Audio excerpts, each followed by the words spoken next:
तो चाचा चौबे जी, आपको क्या लगता है हमारे देश के प्रेजेंट कंडीशन के लिए आखिर कौन जिम्मेदार है? रिहाना और काफी सारे और फॉरेन सेलिब्रिटीज का इस किसान आंदोलन के सपोर्ट में किया गया ट्वीट। अरे हमने तो पहले ही कहा था बेटा, हम हमेशा सही बात ही बोलते हैं। अब देखो बेटा, वो लोग किसान आंदोलन के मेंबर थे या फिर कोई अराजक तत्व थे, इस पे तो मैं ज्यादा घुसना नहीं चाहूंगा।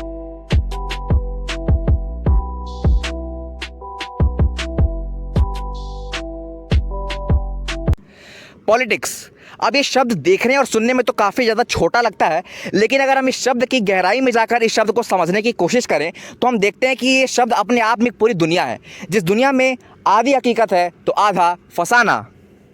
हमारा देश आज़ाद हुआ 1947 में, और तब से लेकर के अब तक यानी कि 2021 तक न जाने कितने सारे पॉलिटिशियंस आए और कितने सारे पॉलिटिशियंस गए, और उसमें से काफ़ी पॉलिटिशियंस ने सच में देश का भला करना चाहा तो काफ़ी लोग केवल आए, कुर्सी गर्म की, पैसा कमाया और चले गए।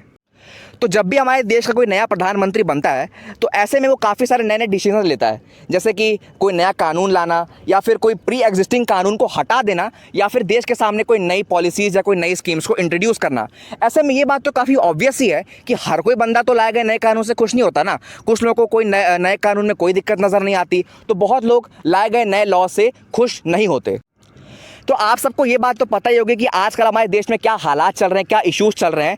तो ऐसे में आज की इस वीडियो मैंने डिसाइड किया कि आज हम भी उन्हीं हालातों पे अपनी कुछ राय, कुछ डिस्कशन करने वाले हैं। और वो डिस्कशन मैं अकेले अपने आप से नहीं करने वाला हूँ, बल्कि आज की वीडियो के लिए मैंने एक गेस्ट को भी इन्वाइट किया है, जो गेस्ट अपने आप को पॉलिटिक्स से काफ़ी जानकार बताते हैं, और आज वो भी हमारी वीडियो में शामिल होने वाले हैं हमारे साथ आज के करंट हालातों में जो देश में चल रहे हैं उस पर कुछ डिस्कशन करने के लिए। So ladies and gentleman, please welcome चाचा चौबे।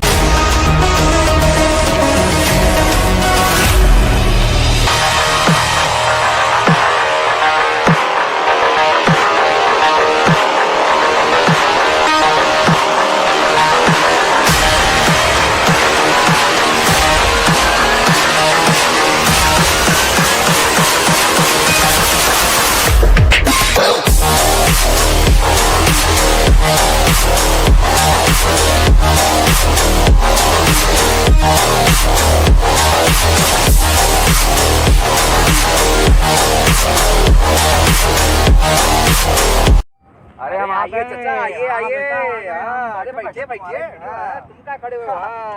अरे चाचा चौबे आए हैं। और कैसे हो बेटा, सब बढ़िया? जी जी सब बढ़िया, आप बताएं कैसे हैं आप? अरे हम तो बढ़िया हैं भैया, हमको क्या होना है, सब ऊपर वाले की कृपा है। तो चलिए बहुत बढ़िया। तो ज़रा ये बताइए कि आप अभी भी पॉलिटिक्स को उतने ही शिद्दत से और उतने ही इंटरेस्ट से फॉलो करते हैं जितना आप आज से 10 साल पहले किया करते थे?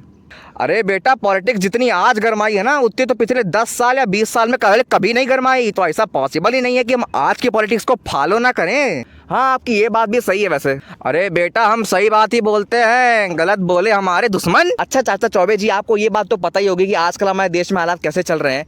कहीं एम्प्लॉयमेंट की कमी, तो कहीं भुखमरी से परेशान लोग, और आजकल सड़कों पे गड्ढे तो इतने हैं कि कभी कभी लगता है कि कहीं मेरी गाड़ी का इंजन ही ना बैठ जाए। और ऐसे में अभी ये फार्मर्स प्रोटेस्ट, जिसमें कौन सही कौन गलत मुझे तो कुछ समझ ही नहीं आ रहा है।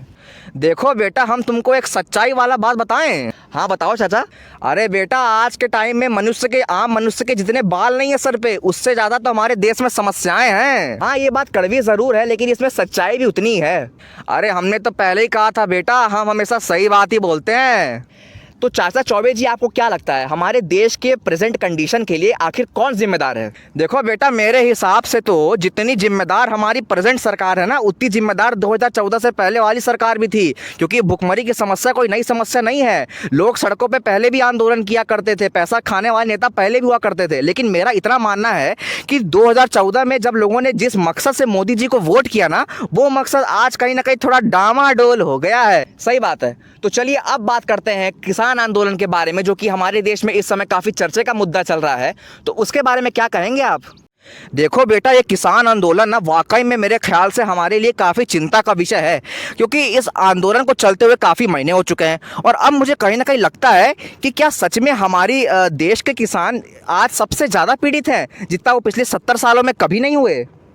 अब देखिए चाचा चौबे जी, इस विषय पे कुछ भी कहना काफ़ी ज़्यादा कंट्रोवर्शियल हो सकता है, लेकिन मैं इतना ज़रूर कहूँगा कि ये किसान कानून जो है ये तो पूरे देश में लागू हुआ है, तो केवल कुछ ही स्टेट्स के लोग ही इसमें क्यों प्रोटेस्ट कर रहे हैं? क्या उन स्टेट्स के लिए कुछ एक्स्ट्रा कुछ स्पेशल ऐड किया गया है क्या कानून में? अरे वही तो मैं भी सोच रहा हूँ बेटा, कि जब कुछ स्टेट्स के लिए कानून में कुछ एक्स्ट्रा नहीं बढ़ाया गया तो आखिर कुछ स्टेट्स के लोग ही क्यों इसमें प्रोटेस्ट कर रहे हैं? अच्छा चाचा, तो अब ये बात बताइए कि जो 26 जनवरी को हुआ रेड फोर्ट के ऊपर, उसके बारे में क्या कहना है आपका? देखो बेटा, इस चीज़ पे तो मैं क्लियर बोलूँगा कि जो कुछ भी उस दिन रेड फोर्ट पे हुआ, यानी कि 26 जनवरी के दिन जो कुछ भी हुआ, वो एक प्योर डिसरिस्पेक्ट था हमारे कंट्री के फ्लैग के लिए। लेकिन चाचा, किसानों का तो मानना है कि जो रेड फोर्ट पे उस दिन दंगा हुआ वो तो उनके ग्रुप के मेंबर्स थे ही नहीं, बल्कि उनका तो कहना है कि वो कोई अराजक तत्व थे। अब देखो बेटा, वो लोग किसान आंदोलन के मेंबर थे या फिर कोई अराजक तत्व थे, इस पे तो मैं ज़्यादा घुसना नहीं चाहूँगा, लेकिन इतना ज़रूर कहूँगा कि ट्रैक्टर रैली के नाम पे 26 जनवरी के दिन जो कुछ भी हुआ रेड फोर्ट पे, वो सरेआम गलत था। अच्छा चाचा, आपको पता है आजकल इसी आंदोलन से रिलेटेड एक और चीज़ काफ़ी ट्रेंड कर रही है? क्या? रिहाना और काफ़ी सारे और फॉरेन सेलिब्रिटीज़ का इस किसान आंदोलन के सपोर्ट में किया गया ट्वीट। ओहो तो उस पर क्या कहेंगे आप? देखो बेटा, अगर मैं रिहाना के ट्वीट को जरा ध्यान से समझूं और ध्यान से पढूं, तो उसने केवल एक लाइन लिखी थी कि आखिर में why are we not talking about this. इसका मतलब क्या होता है कि हम इस आंदोलन के बारे में बात क्यों नहीं कर रहे हैं, जो कि सिर्फ केवल एक लाइन थी। तो मुझे लगता नहीं कि इस केवल एक लाइन के चक्कर में हम इसका इतना बड़ा इशू बनाना चाहिए, क्योंकि मेरा ऐसा मानना है कि जब अमेरिका में कोई दंगा होता है तो हम लोग भी तो घर बैठे बैठे उसमें कितनी राय पास करते हैं, बिन मतलब की फ्री की राय, जबकि वो होता उनका पर्सनल इशू है। तो ऐसे में अगर आज वो हमारे कंट्री के पर्सनल इशू के बारे में बात कर रहे हैं तो इसमें आखिर दिक्कत वाली बात क्या है? अब तो न्यूज़ चैनल वालों ने इन्हें खालिस्तानी घोषित कर दिया है। अरे बेटा, न्यूज़ चैनल वालों का तो काम ही है न्यूज़ ना दिखा करके केवल फालतू बातें करना। अब बताओ, रिहाना जैसी इतनी बड़ी पॉप सिंगर वो खालिस्तानी, मतलब जो कोई बंदा किसान आंदोलन के सपोर्ट में किसानों का सपोर्ट दे दे, मतलब खालिस्तानी, मतलब कुछ भी मतलब है।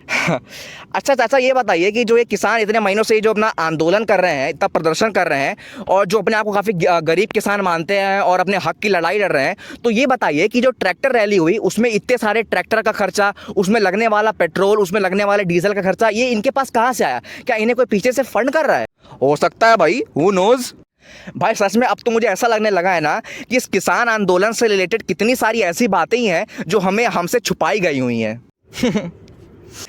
तो चाचा चौबे जी, अब तक हमने काफ़ी सारी इस आंदोलन से रिलेटेड काफ़ी सारी बातें कर ली, डिफरेंट टॉपिक्स पे डिस्कशन कर लिया। तो अब ज़रा इस बारे में बात कर लेते हैं कि इस चीज़ का आखिर में सॉल्यूशन क्या हो सकता है। तो अब तक काफ़ी सारी चीज़ें हो चुकी हैं इस पिछले महीनों में, तो अब ज़रा बात करते हैं कि इसको हम कैसे अच्छे वे में एंड कर सकते हैं। तो आपके नज़रों में इस चीज़ का सॉल्यूशन अच्छा क्या हो सकता है? देखो बेटा, हमारा तो ऐसा मानना है, अगर इसका सॉल्यूशन देखा जाए तो मेरा ऐसा मानना है कि जो हमारी सरकार है ना, उसको ये एक कानून और ला देना चाहिए कि जिस स्टेट को इस किसान कानून को फॉलो नहीं करना वो ना करें। इससे होगा क्या कि जिन स्टेट के किसान आखिर में पीड़ित है इस कानून से, वो जाकर अभी राज्य सरकारों को कह दे जाके कि भैया इस किसान कानून को हमारे स्टेट में लागू मत करो। सिंपल, सही बात है कि नहीं? आप बताओ। हाँ, ये सोल्यूशन काफ़ी ज़्यादा अच्छा दिया आपने। तो चलिए, हमारी चर्चा तो बस यही तक की थी। चाचा चौबे जी, आपका इस वीडियो में जुड़ने के लिए काफ़ी ज़्यादा और बहुत बहुत ज़्यादा धन्यवाद। Thank you. हाँ, तो उम्मीद है आप सबको ये वीडियो काफ़ी ज़्यादा पसंद आई होगी और इससे बहुत कुछ सीखने को मिला होगा। तो वीडियो कर दीजिएगा छोटा सा लाइक। मैं मिलता हूँ आपको अगली वीडियो में, तब तक के लिए पीस आउट। हाँ, वो क्या कहते हैं, हाँ, पीस आउट। हाँ, पीस आउट। बातें मेरी लगती इनके दिल पे ऐसे जैसे खंजरों से, कंजरों को मारूं मैं सुधारूं इनको, जिनको बनना फन्ने का है, लिखने बैठे कलम लेके ये नशे में, इनको ये भी ना पता है इनके बनने का है।